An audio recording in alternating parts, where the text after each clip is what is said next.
Walang maayos na pagkukunan ng tubig, walang kuryente at hirap sa kabuhayan. Yan ang mga pagsubok na nararanasan ng mga katutubong ita sa Sitio Calapi. Nung pumutok ang bulkan, Umalis kami. umalis muna kayo, tapos bumalik ulit kayo. Ayun.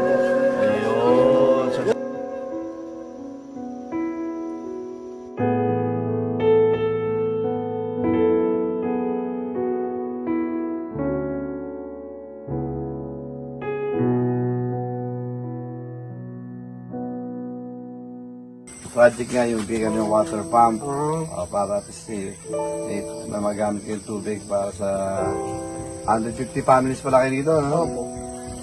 Tapos tulong-tulong tayo. Nakakatuwa kasi dahil kahit na sila walang tubig, walang kuryente, pero meron silang simbahan. Tulong may simbahan. Yan ang kahirapan, hindi sila nakakalimot na meron pa rin Diyos. May Diyos, may pag-asa. Problema namin dito, tubig. Paano kang magsasain? Paano yung mga bata kung maghingi ng tubig? Sa mga taga-Rotary Club of Marikina, lumayo pa ho kami dito. Patay pa kayo pag wala akong tubig talaga, no? Sa hirap. Mahirap din. Ito kalayo yung iniigiban nyo rito, Nay. Kailangan daw.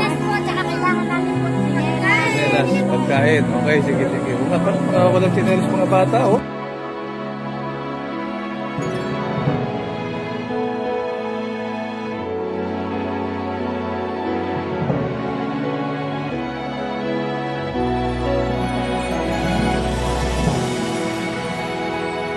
Inspection sa ating water pump mula sa Puso Project, the ITAS Community in Mabalacan, Pampanga.